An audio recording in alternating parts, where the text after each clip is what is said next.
Hi students, this is Kartik Trivedi and you are watching a lecture series of Applied Thermodynamics with me. Hi students, in today's video we're gonna see a vapor absorption refrigeration system. So far we have seen all the theory of vapor compression system. Now this is another type of refrigeration system which is known as vapor absorption refrigeration system. In vapor compression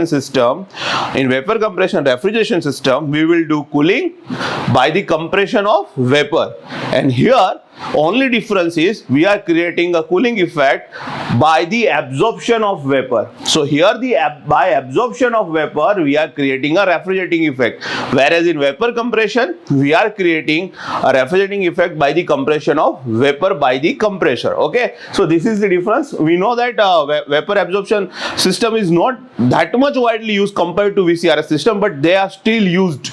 Okay, so now let us see what is the basic principle of vapor absorption refrigeration system.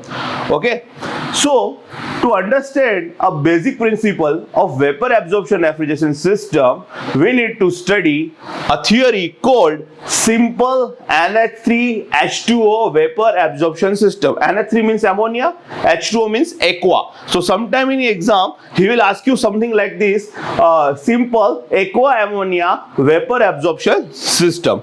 Okay, so once you understand this cycle, you can understand the basic principle of vapor absorption refrigeration system and how a vapor absorption refrigeration system works.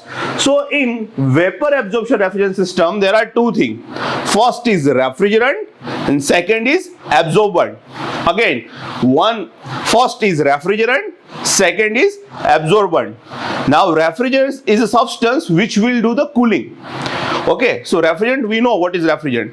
And what is absorbent? Absorbent is one substance which absorb the refrigerant. So what will happen whenever the refrigerant will come nearer the absorbent? What absorbent will do? Absorbent will absorb the refrigerant as soon as the refrigerant will reach nearer to the absorbent. Now, but here is a one trick. Is that you have to choose. You cannot take randomly that this is the refrigerant and this is the absorbent. There is a suitable pair. According to that you can take it. So what is the condition? Condition is such that you have to take a refrigerant and absorbent pair so that whenever there is a low pressure and low temperature situation, or you can say when there is a low pressure situation or low temperature situation, whenever there is an absorbent and when refrigerant passes nearer through the absorbent, and what will happen then must be a great affinity towards the refrigerant. There must be a great affinity of refrigerant to absorb in the absorbent. So what will happen?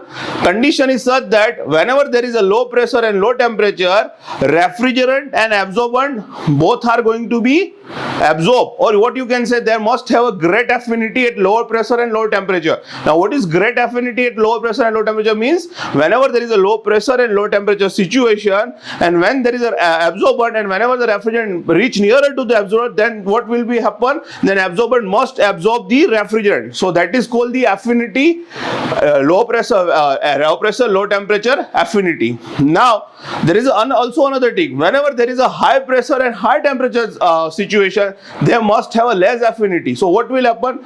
You have the mixture of refrigerant and absorbent, but when you apply high pressure and high temperature, they must be separated. So they must have a less affinity at high pressure and high temperature.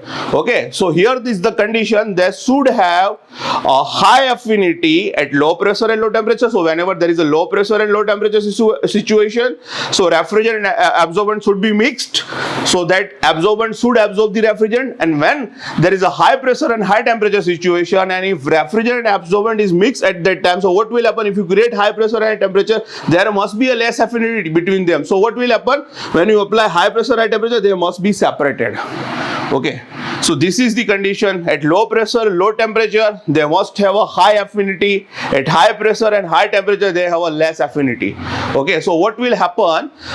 So if you have, let's say here there is an absorber and this is low pressure system is created over here. So whenever the refrigerant comes nearer the absorber, so what will happen? Absorber quickly absorb the refrigerant. Why? Because here the low pressure is created, because the condition is such that at high affinity, at low temperature and pressure, and what will happen? Let's say here we have the mixture, and now I will pump the mixture, I will put it to the generator, or I will send it to the generator, and now here you have a refrigerant absorption mixture. But now what I will do here, I will create high pressure and high temperature situation. So what will happen? They must have a less affinity at that time at high pressure and temperature. So what will happen? They will be separated.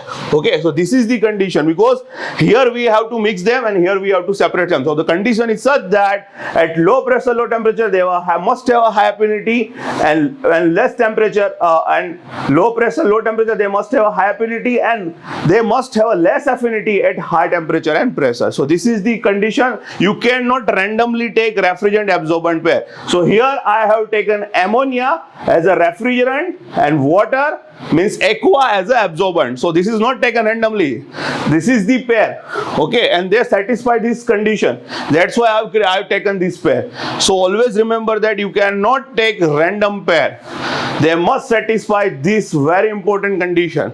And this is also second condition that I am going to explain you later. Okay, so here in this system, ammonia is refrigerant and water is absorbent. Okay, now let us start our cycle. But here you can see that there is no compressor. So compressor is replaced by absorber, pump and generator. You can see that another system will be same as vapor compression system. Condenser, receiver, expansion valve, evaporator is same. But compressor is replaced by absorber, pump and generator. Okay, so because here we will create a refrigerating effect with the help of absorption. That is what is known as vapor absorption refrigerant system. So now let us understand over here. So now in this evaporator at this point, you will have a liquid ammonia. So let us write liquid NH3 refrigerant. Okay. Now low pressure, low temperature liquid refrigerant after the expansion valve. What will happen? It will enter the evaporator. You know what will happen? Heat will be absorbed and refrigerating effect will be created. And after the evaporation, you will have a NH3 vapor. Now this is the low pressure NH3 vapor. Here you will have low pressure NH3 vapor. Now what will happen? Here the absorber. Absorber means here already water is already over here in absorber. So now what will happen? This is the low pressure ammonia vapor. As soon as they comes nearer to the absorber, in absorber we are having a water as absorbent. So what will happen? What will happen is whenever the vapor comes nearer to the absorber, all the vapor is going to be absorbed in the absorbent. Why? Because we know that there is a property of refrigerant and absorbent pair. They must have a high affinity at low temperature and low pressure. So we know that here the low pressure ammonia vapors comes out, and here when it reaches to over here, when it reaches here at the absorber, we know that absorber is water, and there is a property that at low pressure and low temperature, the ammonia vapor is going to be sucked in the absorbent. Here the absorbent is what? Water. Okay, so all this, what will happen?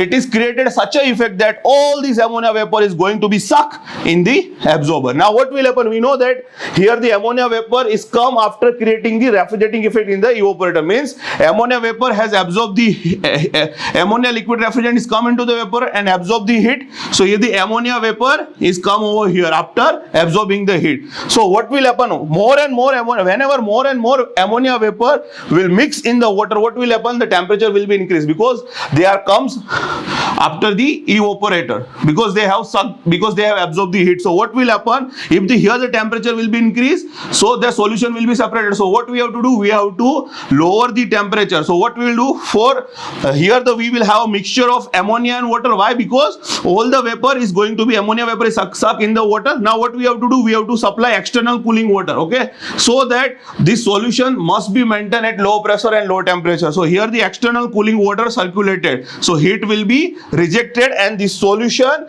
must be at a low pressure and temperature, so that more and more ammonia vapor will be sucked. Why? Because when more and more ammonia vapor will be sucked in the absorbent, the temperature of the solution is going to be rise. So we have to maintain it at low pressure and low temperature so that the more ammonia vapor can be sucked. So this is the condition. So that's why we have to circulate external cooling water over here, so that solution temperature should be maintained, okay, at low pressure and low temperature. Okay.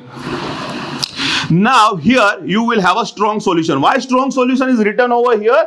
Because now most of the ammonia, means strong solution means you have such a solution of ammonia and water in which you have a more amount of ammonia, that is called strong solution. Weak solution means you have such a solution of ammonia and water such that when you have a less ammonia in water, that is called weak solution. So when I say strong solution, that means more ammonia, and when I say weak solution, that means less ammonia. Now what will happen? This solution of ammonia and water is over there. What I am going to, I am going to pump it. So here I have used the pump, and this strong solution will be sent it to the generator. Now what generator will do? In generator I will supply some external heat over here. So here we have the ammonia and water solution. So now what we will have? I will apply the external heat over here. So you know that at high pressure and high temperature they have a less affinity. So what will happen? Ammonia vapor will comes up, they will be separated, heat will be supplied, ammonia vapor will be generated, and they will goes up, and water will remain as it is in generator. Why? Now then you have a question. Sir, you have a mixture of ammonia and water, and if you give the heat, then water is also going to be vaporized. Yes, you have a right question, but there is a property. There is a property that their pair is chosen in such a way that they must have a large difference in boiling point. That means if I will apply the heat to the solution, then there should not be a condition in which when I give the heat to the solution, then ammonia and water both can be vaporized. No, it is not going to be like. There must be a boiling point difference. There must be a large difference in boiling point. So what will happen? When I apply the heat to the solution, only ammonia vapor will be goes up and they will be boiled. Water will remain as it is, because they must have a large difference in boiling point. That is the condition. So that's why only ammonia vapor will goes up, water will remain as it is, because we have taken a pair in such a way that there must be a large difference in boiling point. So only ammonia will be boiled, water will remain as it is. Now you will understand, if you satisfy condition number 1 and condition 2, these two conditions should be satisfied for taking refrigerant absorbent pair. So here we have taken NH3 in such a way that the condition 1 and condition 2 satisfied. Okay. So now what will happen? Ammonia vapor will goes up and water will remain as it is. Now how much ammonia vapor will go up? Almost 88% of ammonia vapor will goes up. Only remaining 12% of ammonia vapor will remain as it is. Okay. So now what will happen? Now you will have a more amount of water and less amount of ammonia over here. So this weak solution means less amount of ammonia and more amount of water. So now whatever remaining weak solution will be sent it back to the absorber. But we know that generator is a high pressure system. So first we have to reduce its pressure. So after passing the pressure reducing valve, the pressure will be decreased, and then they will send it back to the absorber. Why? Because here we have pumped it, so we have increased its pressure. So that's why in generator we have a high pressure, in absorber we have low pressure, because we know that at high pressure they will be separated, and at low pressure they will be absorbed. This is the condition. So after passing through pressure reducing valve, their pressure will be reduced and they send it back to the absorber. Now whatever the ammonia vapor goes up, the high pressure ammonia vapor goes up, will go to the condenser, it will be rejected and it will convert it into the liquid ammonia. Then when it will go? Then it will go to the receiver, and now we know that this is a high pressure liquid ammonia, because we have to send it to the evaporator which is at low pressure, so we have to reduce pressure. So it will go to the expansion valve, then its pressure will be reduced, and then now low pressure ammonia, liquid ammonia will come to the evaporator, heat will be absorbed, converted into the vapor, again come to the absorber, they will be sucked down because they are at low pressure, and again the whole cycle is repeated. So this is how this cycle works. So this is the principle of simple aqua ammonia or NH3 vapor absorption system. Now desirable characteristic of refrigerant and absorbent pair. This is very good question asked in exam. So I already told you they must have means mixture of refrigerant and absorber must have a high affinity at low temperature, and less affinity at high temperature. So they I already told you. I also told you the mixture must have a large difference in boiling point. So this is the two important condition. This remaining three condition is same as in vapor compression system. So there must mixture should have a low freezing point, mixture should have a low specific and low viscosity, and mixture should be non-corrosive. So these are the basic principle of vapor absorption system. So I hope you will like this video. Have a nice day. Bye bye.